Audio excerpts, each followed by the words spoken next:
Muy buenos días, hermanas y hermanos en Cristo, siempre agradecidos con el Señor porque nos permite continuar estudiando esta epístola a los Efesios y hoy solamente por medio de dos versículos, 13 y 14 de este primer capítulo, pero son versículos profundos, de gran edificación para nuestras vidas.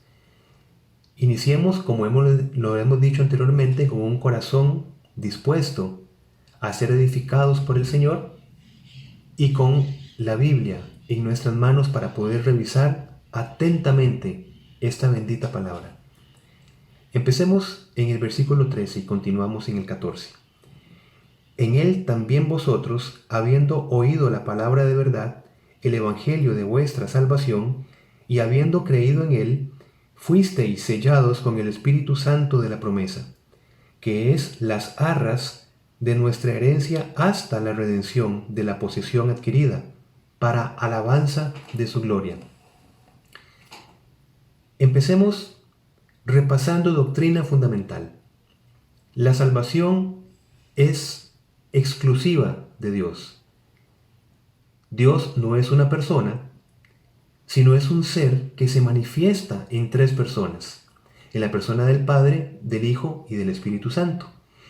Este es el nuevo nombre de Dios que Jesús vino a revelar en su ministerio terrenal. Padre, Hijo y Espíritu Santo. Así que en nuestra salvación participan activamente estas tres personas divinas. El concepto trinitario no es que la Biblia habla de tres dioses, porque solamente hay un Dios, sino que este único Dios se manifiesta en tres personas realmente distintas entre sí. Recordemos que un misterio es un secreto que Dios revela, pero la Trinidad, aún después de ser revelado, no puede ser comprendido por nuestra razón humana. Menciono esto porque Pablo va a estarse refiriendo en este capítulo 1 a esa manifestación de esas tres personas. Por ejemplo, en el versículo 3 y el 6, hasta el 6, Pablo glorifica al Padre. En los versículos 7 al 12, glorifica al Hijo. Y en los versículos 13 y 14, el apóstol glorifica al Espíritu Santo y señala su papel salvífico como tercera persona de la Trinidad. La obra de Jesús depende de la del Espíritu Santo y viceversa. Este versículo 13 nos da las partes esenciales para poder entender una evangelización mundial, porque este versículo se refiere, por ejemplo, a la proclamación del Evangelio, a la recepción del mismo por el oír, a la afirmación de él por fe, es decir, creyendo, y la confirmación del hecho por la obra selladora del Espíritu Santo. Entonces vemos estas partes esenciales que nos va a mostrar este versículo 13. Proclamación, recepción, afirmación y confirmación. Acá Pablo se vuelve a los gentiles en este versículo porque utiliza el vosotros. Al hacerlo está confirmando esa unidad entre judíos y no judíos en Cristo, que reforzará más adelante. La salvación viene de los judíos, como le dijo Jesús a la mujer samaritana en Juan 4:22. Pero ahora se revela un alcance universal e inclusivo del Evangelio. Básicamente, además de los judíos, los gentiles pueden ser salvos también.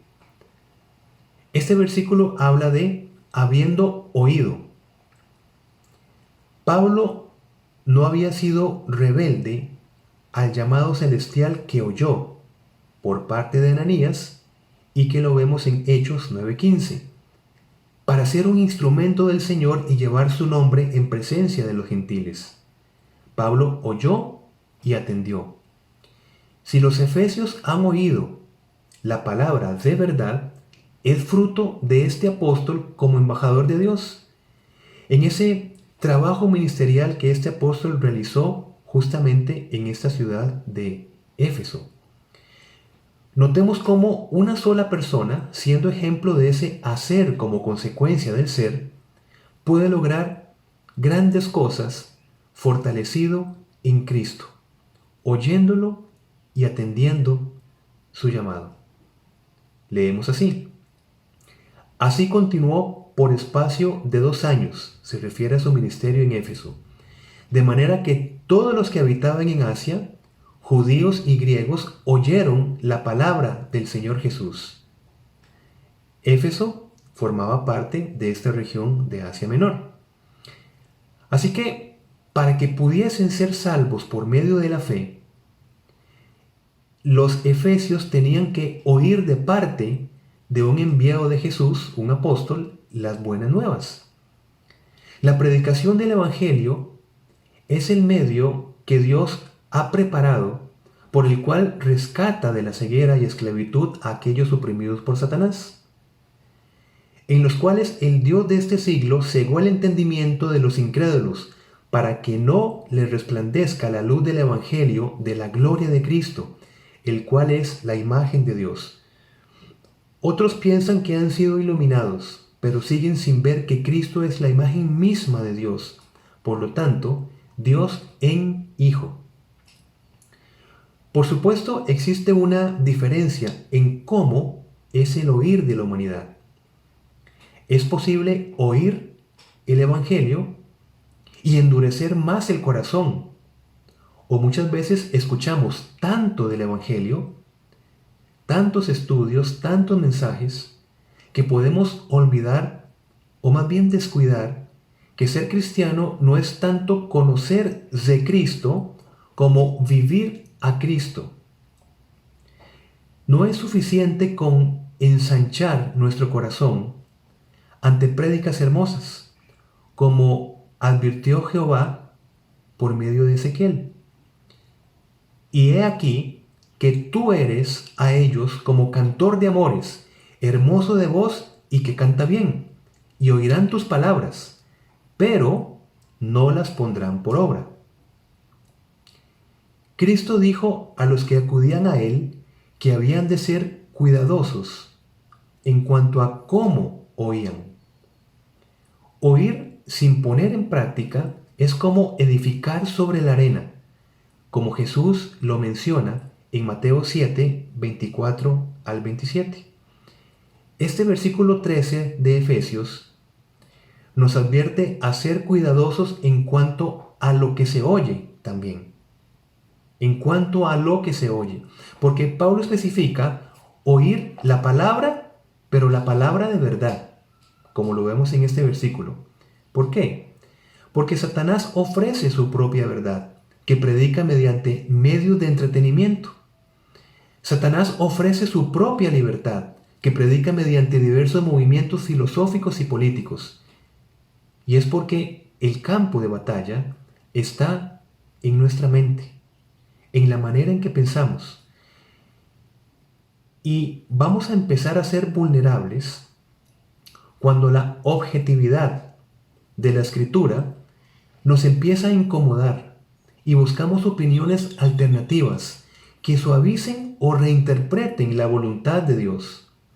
A esta nueva estructura, diluida y progresista, se le sigue llamando erróneamente cristianismo. En el contexto de Efesios, como con el nuestro también, habían muchos falsos maestros y por consiguiente, muchos falsos evangelios. Como cristianos, tenemos nuestra mirada fija en Cristo, objeto de nuestra fe. Así que no hay tal cosa como una fe ciega. Sabemos cómo es Cristo porque el ministerio apostólico lo ha dado a conocer y por consiguiente confiamos en Él. Es lo mismo hablar de fe que de fidelidad, pues fe es un compromiso, una respuesta a la palabra de Dios por la cual empezamos a utilizarla como fundamento de toda nuestra vida. Pablo también va a referirse al Evangelio de la verdad. Diciendo esto, va a declarar la verdadera condición de la humanidad. Es decir, un evangelio de la verdad declara nuestra verdadera condición. No que nacemos buenos y el medio nos corrompe, sino que nacemos en una condición de muerte espiritual, esto es, separados de Dios. Por esta razón es que debimos ser redimidos y adoptados como hijos en el amado. Dios quiere que le conozcamos, porque conociendo su carácter y santidad expresada en su ley, nos vemos a nosotros mismos como incapaces de ajustarnos a esa justicia divina. Dios quiere que le conozcamos, porque conociendo su gracia y misericordia, tenemos esperanza de volver a tener una relación íntima y eterna con Él. Conociendo de Dios, comprendemos que somos llamados al arrepentimiento. No solo sabernos, sino sentirnos pecadores y volvernos al objeto de nuestra fe, Jesucristo, quien vivió la vida santa que no podemos vivir. Murió y resucitó para que recibiésemos la justificación, el poder de la santificación y la esperanza de nuestra glorificación. Un evangelio que nos diga la verdad en cuanto a nuestra necesidad de un Redentor es llamado por Pablo el evangelio de vuestra salvación, en este versículo 13. Un evangelio que hable de Jesús y de algo más para salvarnos no es ni el evangelio de la verdad ni el evangelio de la salvación. Por eso Pablo se refiere al evangelio de la verdad que va a dar como resultado un evangelio de salvación. Ahora, el evangelio en y por sí mismo no salva, sino que cuando es aceptado con fe verdadera, sus buenas nuevas de gran gozo llegan a ser poder de Dios para salvación. Y leemos: porque no me avergüenzo del evangelio, porque es poder de Dios para salvación a todo aquel que cree, al judío primeramente y también al griego. El gozo de Pablo es que los efesios no solo oyeron, sino que creyeron en el evangelio, cuando dice, y habiendo creído en él. Manifestaron creer porque habían entregado sus vidas al Señor y habían puesto su confianza en Él. Creer es entrega y confianza. Entre más conocían del Señor, más confiaban en Él. Crecer en conocimiento es indispensable para crecer en santidad. Adelantémonos al capítulo 3, versículo 19, acá en Efesios, y leemos: y de conocer el amor de Cristo, que excede a todo conocimiento, para que seáis llenos de toda la plenitud de Dios. El conocimiento por el que Pablo ora es un concepto más hebreo que griego, donde la comprensión va de la mano con la experiencia. ¿Cuál experiencia? El versículo 19 de este capítulo 3 dice: la experiencia del amor de Cristo. El propósito de la vida no es buscar la felicidad, porque eso supone al hombre como el centro, sino es el conocimiento de Dios, de donde logramos la verdadera felicidad. Tal conocimiento de Dios es imposible sin la Biblia. Dios es el que ha hablado a la humanidad, y Dios también es el que nos ha facultado con sabiduría para poder conocer lo que Dios ha hablado. Así que Él procura que le conozcamos, procura que le comprendamos, pero a la vez nos capacita para comprenderle y para entenderle. Y a la vez, como vimos en el estudio anterior, nos lleva a ser inteligentes, que ser inteligente es aplicar la sabiduría, aplicar lo que vamos conociendo de Dios como una forma ya nueva de vivir. Si hemos creído en Jesucristo, hemos sido sellados por el Espíritu Santo hasta la consumación del tiempo. Compartamos el significado de un sello en la Biblia. Un sello indica autenticidad. Si para otros no soy apóstol, para vosotros ciertamente lo soy, porque el sello de mi apostolado sois vosotros en el Señor. Un sello indica posesión. Ponme como un sello sobre tu corazón, como una marca sobre tu brazo. Y notemos el orden. Un sello interior se evidencia por un signo exterior.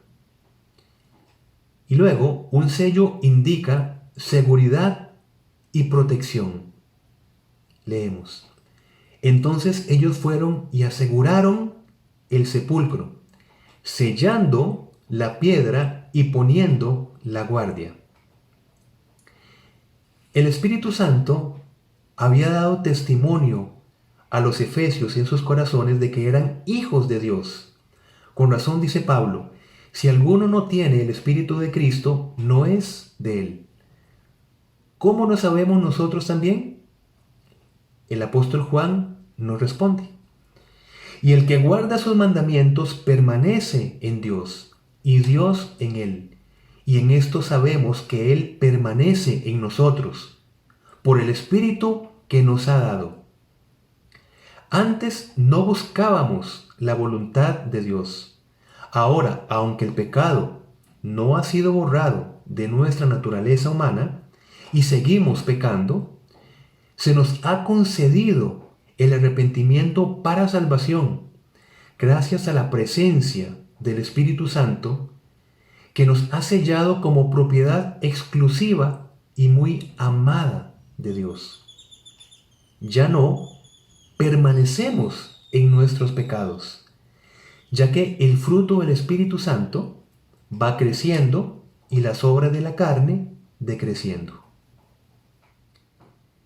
Luego leemos al final de este versículo 13, el Espíritu Santo de la promesa. ¡Cuán fiel es Dios!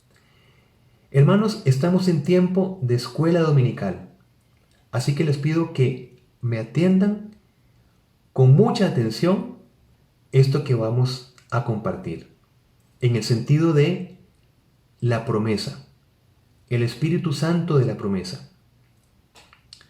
Voy a ir despacio, colocándonos de manera que veamos un panorama amplio en la Escritura. A Abraham le fue dado promesas y promesa, nos va a decir Pablo. Ahora bien, a Abraham fueron hechas las promesas y a su simiente. No dice y a las simientes como si hablase de muchos, sino como de uno. Y a tu simiente, la cual es Cristo. Esta gran bendición está concentrada en una sola persona, Cristo, simiente. Es decir, Dios no prometió la salvación a la descendencia física de Abraham, porque Pablo aclara que no fue a las simientes, sino a toda esta multitud de judíos y de gentiles que oigan y crean en la simiente Jesucristo. La salvación no viene por las promesas, aquellas muchas cosas que recibieron los judíos, sino por la promesa, refiriéndose a una persona.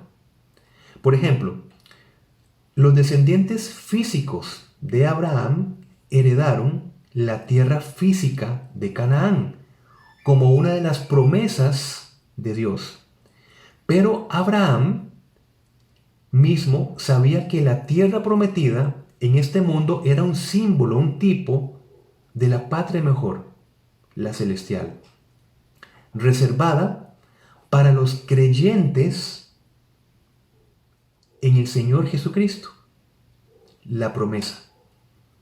Jesús dijo: Abraham, vuestro padre, se gozó de que había de ver mi día, y lo vio y se gozó. Así que el único y solo heredero de esa patria es Cristo. porque solo Él es hijo por naturaleza. Y es por su gracia que los creyentes son adoptados como hijos de Dios y hechos coherederos con Cristo por adopción. Solo Jesucristo recibió la promesa y es asimismo la promesa. Así que en Él, tanto judíos como gentiles, la hemos recibido también. Es decir, el mismo Abraham, si recibió una promesa, fue porque la recibió en Cristo Jesús. ¿Y cómo nos es preservada esa promesa hasta que Jesucristo vuelva? A todos aquellos que conformamos el pueblo de Dios entre judíos y gentiles, porque creyendo en Jesucristo como Salvador y Señor, recibimos al Espíritu Santo de la promesa. Somos sellados y esa marca será visible en el tiempo donde se mostrarán todas las cosas, donde será Dios quien venga a morar con su pueblo. Sí, a morar con su pueblo, porque la Biblia termina con Dios viniendo a la tierra. Leemos, el que da testimonio de estas cosas dice, ciertamente vengo en breve. Amén. Sí, ven, Señor Jesús. Pasemos al versículo 14 del capítulo 1 y leemos, que es las arras de nuestra herencia hasta la redención de la posesión adquirida para alabanza de su gloria. El Espíritu Santo es llamado las arras. Una arra es un pago inicial que valida y garantiza un contrato. Es una primera entrega que asegura una terminación posterior. Pero recordemos que el Espíritu Santo fue enviado por el Padre y el Hijo. Así que son el Padre y el Hijo quienes se comprometen con este contrato. Si fuéramos infieles, Él permanece fiel. Él no puede negarse a sí mismo.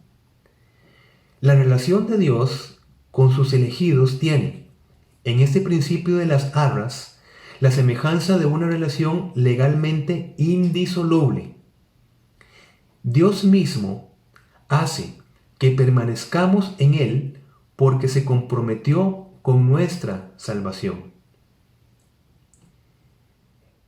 El que ya estemos llenos del Espíritu Santo y que tenemos el fruto del Espíritu Santo, como nos dice Gálatas 5, 22, 23, debe verse bajo este entendimiento de las arras. ¿A qué me refiero? Si nos preguntamos, ¿la experiencia espiritual que vivimos ya en este momento es todo lo que hay? Porque hermanos, muchas veces podríamos hasta cuestionar si realmente el Espíritu Santo tiene ese poder en comparación con la carne, con el pecado. Coloquemos esto en la perspectiva del ya, pero todavía no. El que el Espíritu Santo more ya en nosotros es a la vez una primera señal, refiriéndose a las arras, una pequeña fracción de lo que recibiremos por gracia y de manera más amplia en el futuro. He dicho más amplia y no completa, porque nunca podremos saciarnos de Dios. Entonces vean qué interesante es entender que el Espíritu Santo es las arras, un pago anticipado, una experiencia anticipada, que aun cuando tenemos el fruto del Espíritu Santo, es un fruto que se coloca en esa anticipación de lo que gozaremos plenamente cuando el tiempo llegue a su consumación. Esta idea del ya, pero todavía no, lo vemos claramente en el ejemplo de la redención, por ejemplo. Si nosotros le preguntamos al versículo 7 de este capítulo 1 de Efesios, ¿hemos sido ya redimidos? Pues bueno, el versículo nos dice, en quien tenemos redención. No dice en quien tendremos redención, dice en quien tenemos ya redención.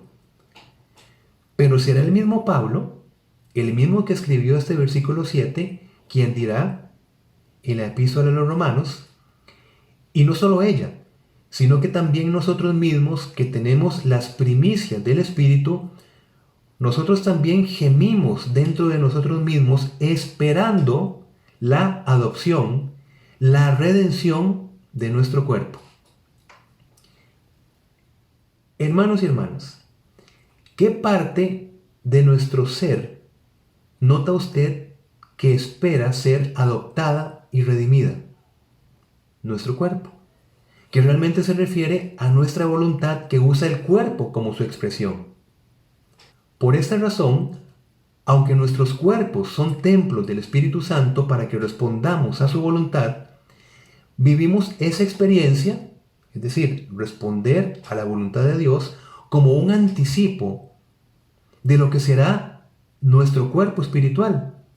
Esto es, sin dejar de ser material, estará bajo la completa guía del Espíritu Santo. Mientras esperamos la redención de nuestro cuerpo o de nuestra voluntad manifestado en nuestro cuerpo, Pablo se expresa, porque no hago el bien que quiero, sino el mal que no quiero, eso hago. Pero explica después, y de igual manera el Espíritu nos ayuda en nuestra debilidad. Entonces vean ustedes que el hecho que hemos sido sellados por el Espíritu Santo y que el versículo 14 se refiere a que es arras de nuestra herencia, es que nosotros vamos a heredar el don de volvernos con absoluta sumisión, con absoluta libertad al Señor. Y ya tenemos un anticipo, ya lo tenemos, no completo, pero sí totalmente efectivo, de vencer el pecado que mora en nosotros, y cuando caigamos en pecado seremos levantados en gracia. Este anticipo efectivo debemos trasladarlo a que sea eficaz en nuestra vida. Quiero decir, la permanencia, ese crecimiento en santidad, es posible porque tenemos un anticipo ya efectivo para la lucha contra el pecado y la carne, pero que tenemos que trasladarlo a que sea eficaz en nuestra vida, mientras esperamos el tiempo de nuestra glorificación. Las muchas religiones hablan todas ellas de la continuidad del alma, excepto aquellas filosofías ateas materialistas que deciden ser sabias en su propia opinión. La Biblia le llama necedad, según el Salmo 14:1, entre otros versículos. Pero solamente en la Biblia se revela la resurrección del cuerpo como la herencia final que recibiremos como creyentes. Pablo en Corinto pudo atraer la atención de los atenienses hasta que habló de la resurrección del cuerpo. Y leemos, pero cuando oyeron lo de la resurrección de los muertos, unos se burlaban y otros decían, ya te oiremos acerca de esto otra vez. Solo la obra de Cristo merece ser galardonada. ¿Cuál obra?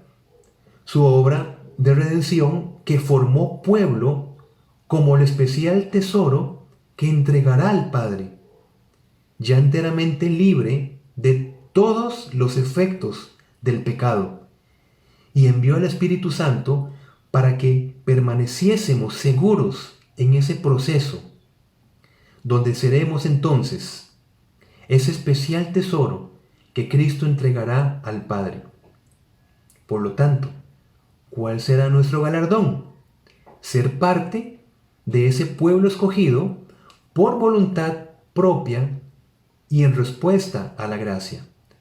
Los que oímos el Evangelio, los que atendimos y creímos en el Evangelio, y por tanto sellados en el Espíritu Santo como arras de esa herencia que recibiremos plenamente.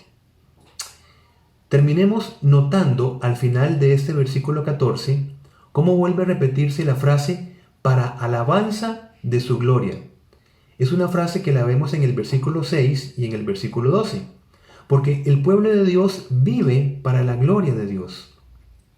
Ya pasamos del cómo llegamos a ser su pueblo, cuando se nos habló de la redención, cómo llegamos a ser pueblo elegido, al para qué ser su pueblo.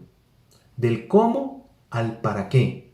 Esto es, el texto pasa de exaltar su voluntad a exaltar su gloria por medio de un pueblo que le representará en medio de las naciones, como lo fue Israel. Porque recordemos que damos gloria a Dios por nuestras palabras y acciones, que deben reflejar las palabras y acciones de Dios. Esto porque la humanidad caída tiene una confianza ilimitada en el poder de su propia voluntad y un apetito casi insaciable de alabanza a su propia gloria. Así que vean lo importante que es redimir estos conceptos, voluntad y gloria.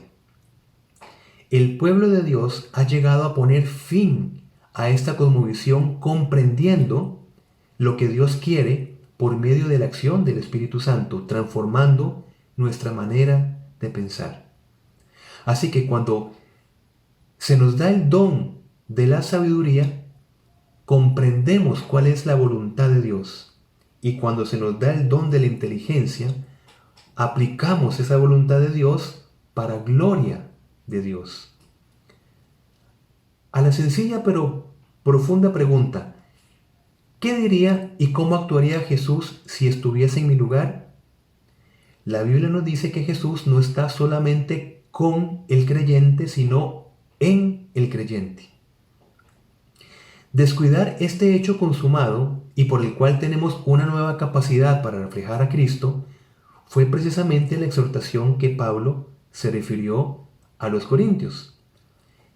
Y les decía, examinaos a vosotros mismos si estáis en la fe, probaos a vosotros mismos, ¿o no os conocéis a vosotros mismos que Jesucristo está en vosotros a menos que estéis reprobados? Si no reflejamos a Cristo en cómo vivimos el amor, no significa que no somos redimidos, sino que debemos examinar, reflexionar lo que realmente somos ya en Cristo Jesús. Y es que, repetimos, ese mismo don de sabiduría nos es dado por el Padre.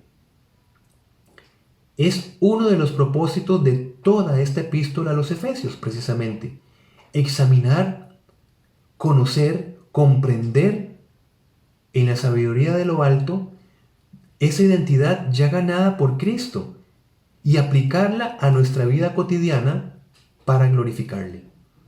Así que somos comprados para dejar de pertenecernos en cuerpo y alma, a la vez vivir la verdadera libertad que reflejamos en la alabanza a Dios.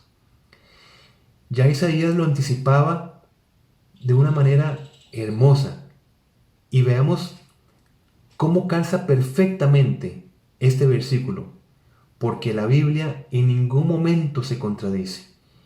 Y dice Isaías, este pueblo he creado para mí, mis alabanzas publicará. Somos entonces redimidos, escogidos, con un propósito, anunciar las alabanzas de nuestro Redentor.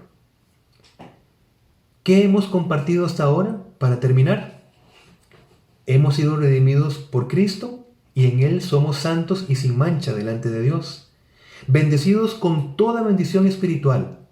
Somos declarados hijos en el amado.